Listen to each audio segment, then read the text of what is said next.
Hello everyone, welcome to my channel. I am Rakhi Nandal and for class 12.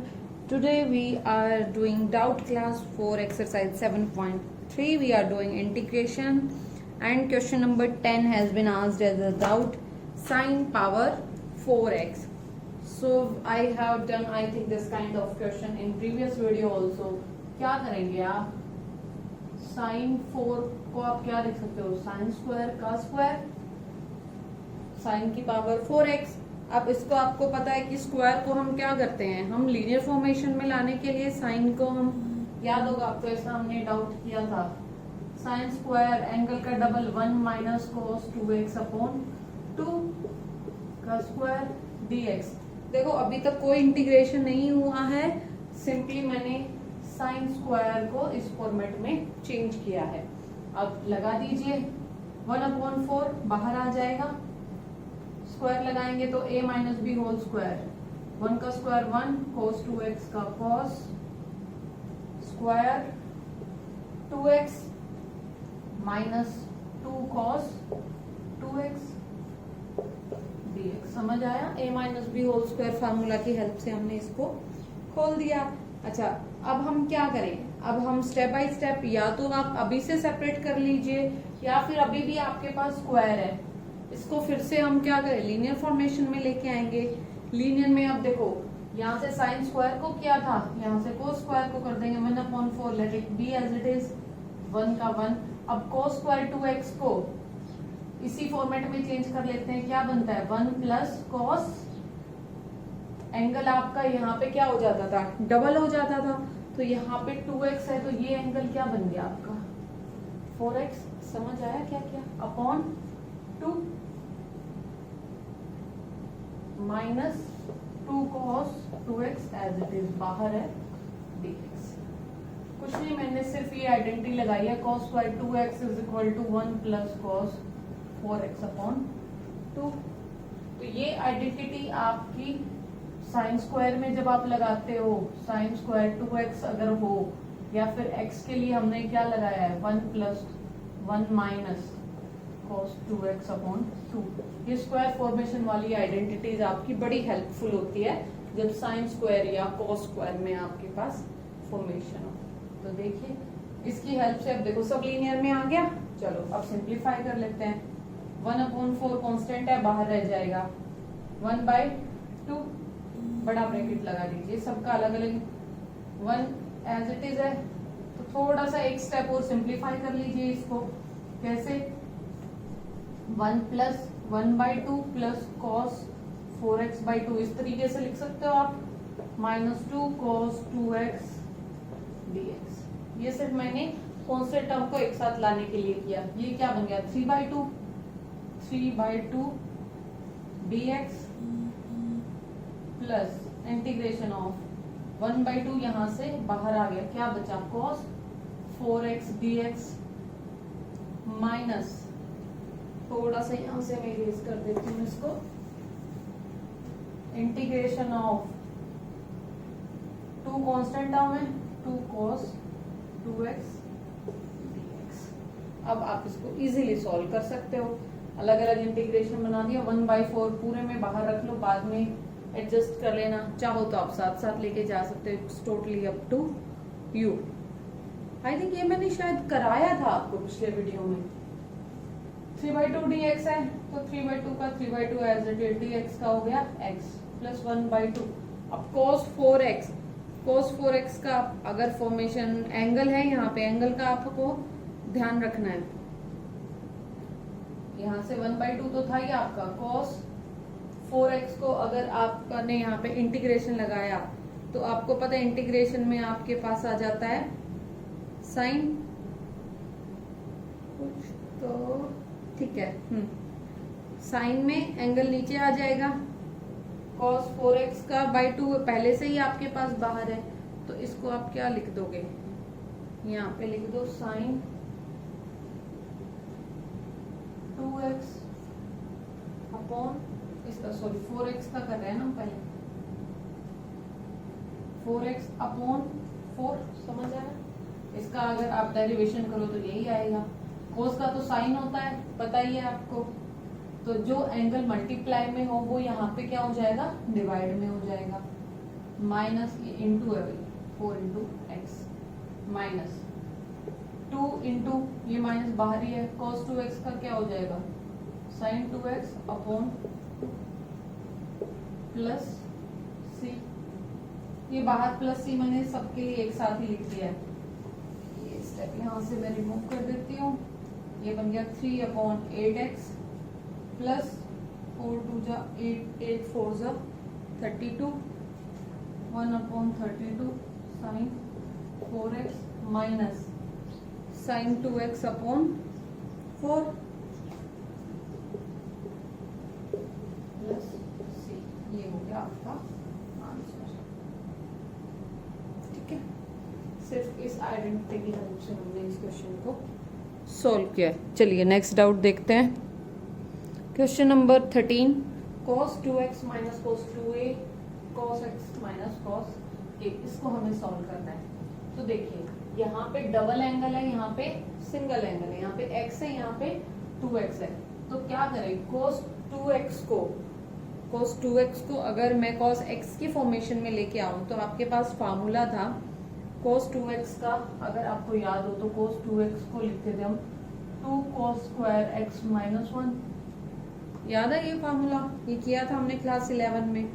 और इसको अगर मुझे sign में चेंज करना होता था तो साइन में आप क्या करते थे 1 माइनस 2 साइन स्क्वायर x। ये दो फार्मूले आपने किए थे। तो चलिए लगाते हैं।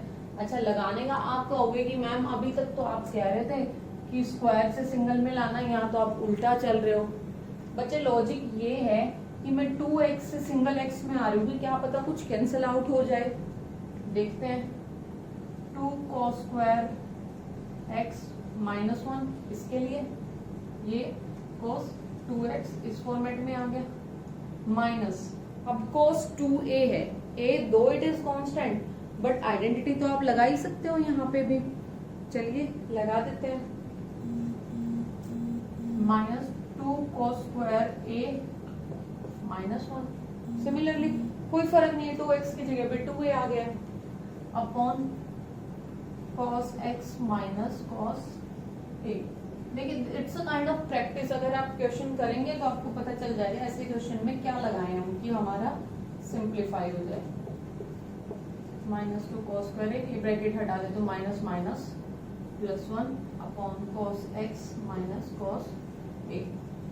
1 से 1 कैंसिल हो गया, 2 बाहर ले सकते हो दोनों से, ऊपर बचा 2 cos square x minus cos square a upon cos x minus cos a dx। ऊपर देखिए a square minus b square लग सकता है, a plus B A minus B cos x plus cos alpha, sorry a है ये, cos x minus cos a upon cos x minus cos a। Cancel out हो गया। देखिए ये benefit हुआ मुझे ये फॉर्मेशन लगाने का। अब क्या बचा आपके पास, 2 कांस्टेंट है, cos x plus cos a dx के साथ अलग अलग कर दीजिए, 2 of cos x dx plus 2 of cos a dx।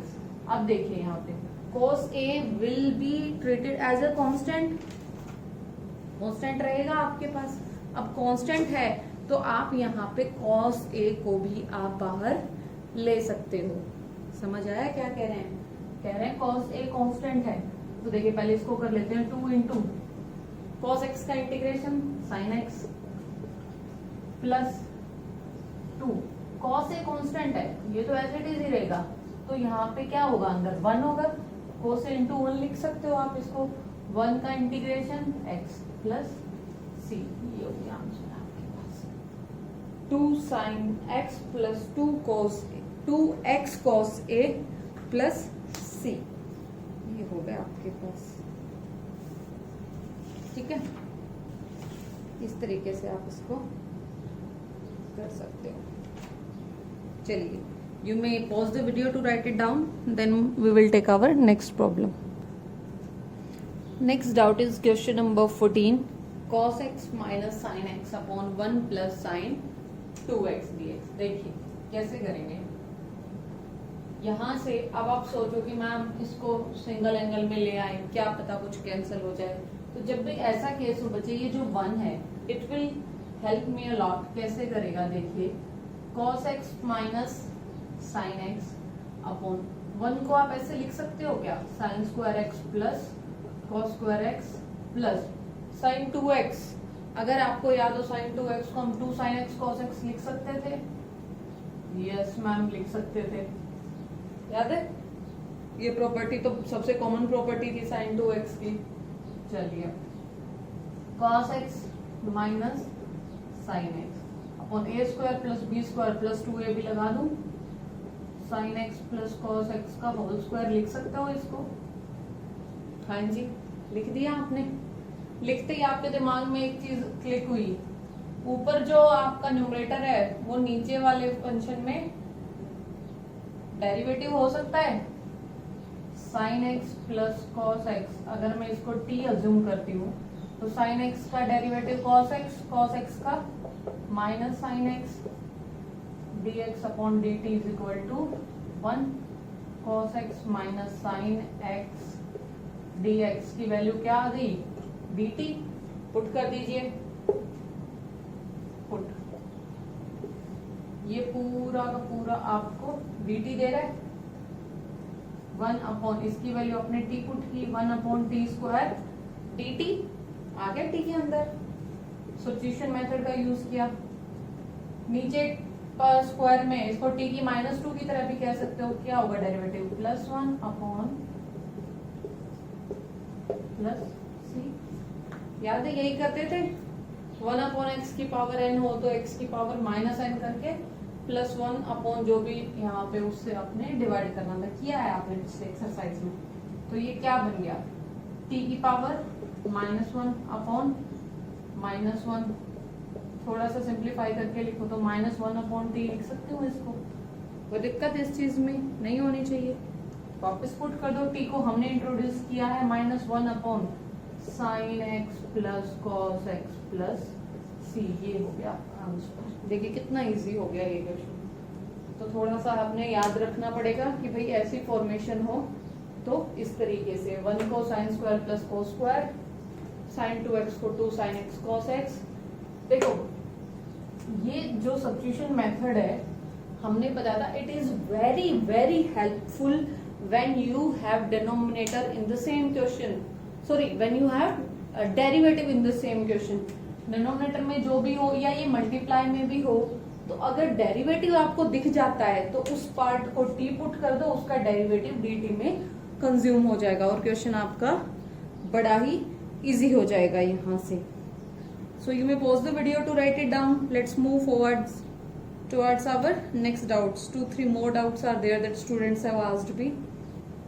I will cover those doubts in my next video. Thank you students. Have a good day all.